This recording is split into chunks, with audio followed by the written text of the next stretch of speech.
কল্পনা করুন রাতের অন্ধকারে একজন মানুষ লাইভে এসে বলছেন, আমাকে যারা মেরে ফেলতে চায় তারাও আছে, কিন্তু আমার কিছু যায় আসে না। এই কথাগুলো যদি কোনো সাধারণ মানুষ বলতেন হয়তো কেউ পাত্তাই দিত না, কিন্তু যখন এই কথাগুলো বললেন বিশ্বের অন্যতম বড় পপস্টার বিটিএস এর জাংকুক, তখন গোটা বিশ্বের আর্মি ফ্যান্ডম কেঁদে ভেসে গেল। সোশ্যাল মিডিয়া জুড়ে ছড়িয়ে পড়ল ক্ষোভ, কষ্ট আর অবিশ্বাসের ঢেউ। আজকের এই ভিডিওতে আমরা খুঁটিনাটি বিশ্লেষণ করব কি হয়েছিল সে রাতে, কেন জংকুক এই কথা বললেন আর কেন কোরিয়ান মিডিয়া এই বিষয়টা চেপে গেল। চলুন শুরু করি।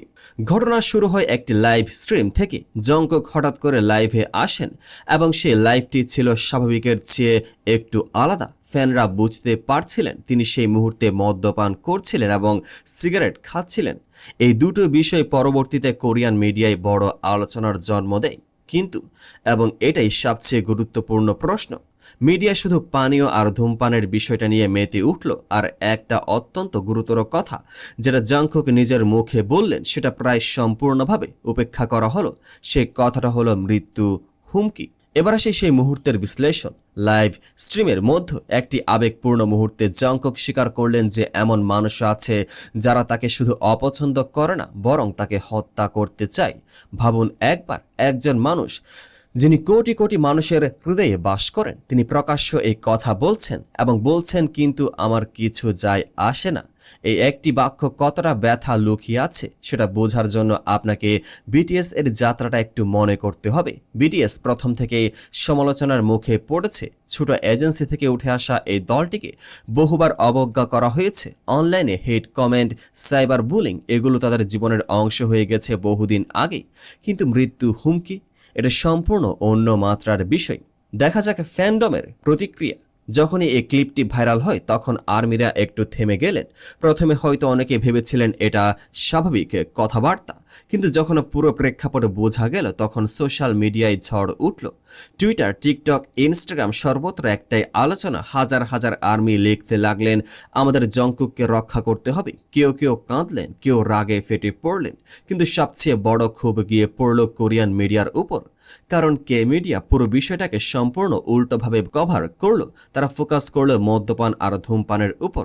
একজন তারকার ব্যক্তিগত জীবনের সেই দিকটাকে তুলে ধরলো যেটা বিতর্ক তৈরি করবে, কিন্তু মৃত্যু হুমকির কথা সেটা নিয়ে প্রায় কোনো কথাই হলো না। এটা কি শুধুই অবহেলা, নাকি এর পেছনে আরো কিছু আছে? এখানে একটু থেমে ভাবতে হবে। কোরিয়ান এন্টারটেইনমেন্ট ইন্ডাস্ট্রি অত্যন্ত পরিকল্পিতভাবে চলে। কোনো খবর প্রকাশ পাবে, কোনটা পাবে না, এটা অনেকটাই নিয়ন্ত্রিত। মৃত্যু হুমকি বিষয়টা সামনে আসলে প্রশ্ন উঠত, এই হুমকিগুলো কোথা থেকে আসছে, কে দিচ্ছে, আইনি পদক্ষেপ নেওয়া হচ্ছে কিনা। এই প্রশ্নগুলো ইন্ডাস্ট্রির জন্য অস্বস্তিকর। বরং মদ আর সিগারেটের গল্প অনেক সহজ, এটা দিয়ে একটা তারকাকে সামাজিকভাবে সমালোচনার মুখে ফেলা যায়, আবার আসল সমস্যাটা আড়াল করা যায়। এটাই সবচেয়ে ভয়ের বিষয়। জংকুকের মানসিক অবস্থা ও বাস্তবতা। জংকুক মাত্র 15 বছর বয়সে এই ইন্ডাস্ট্রিতে প্রবেশ করেছিলেন। তখন থেকেই তিনি পাবলিক স্ক্রুটিনির মধ্যে বড় হয়েছেন। বয়ঃসন্ধির সময়টুকু তিনি কাটিয়েছেন ক্যামেরার সামনে। এই ধরনের জীবন কতটা কঠিন হতে পারে সেটা সাধারণ মানুষের পক্ষে বোঝা সত্যি কঠিন। প্রতিটি পদক্ষেপ বিচার করা হয়, প্রতিটি কথা বিশ্লেষণ করা হয়, আর এর মধ্যেও যখন কেউ আপনাকে মেরে ফেলতে চায় তখন মানসিক চাপ কোথায় গিয়ে পৌঁছায়। আমার কিছু যায় আসে না এই কথাটা শুনতে শক্তিশালী মনে হলেও অনেক মনোবিজ্ঞানী বলেন এই ধরনের কথা অনেক সময় দীর্ঘদিনের ব্যথাকে লুকিয়ে রাখার একটা উপায়। শেষ কথা, তাহলে আজকের আলোচনার মূল বার্তা কি? একটাই, যখন কেউ বলতেন তাকে হুমকি দেওয়া হচ্ছে তখন সেটা নিয়ে কথা বলা দরকার। মিডিয়ার দায়িত্ব আছে সঠিক বিষয়টাকে সামনে আনার, আর আমাদের দর্শক হিসেবে দায়িত্ব আছে সেটা নিয়ে প্রশ্ন করার। জংকুক, তুমি একা নও, কোটি কোটি আর্মি তোমার পাশে আছে। আপনি কি মনে করেন কোরিয়ান মিডিয়া এই বিষয়টা ইচ্ছাকৃতভাবে এড়িয়ে গেছে? নিচে কমেন্টে জানান। ভিডিওটা ভালো লাগলে লাইক দিন, শেয়ার করুন এবং চ্যানেলটি সাবস্ক্রাইব করতে ভুলবেন না। পেজটিকে ফলো করে পাশে থাকুন।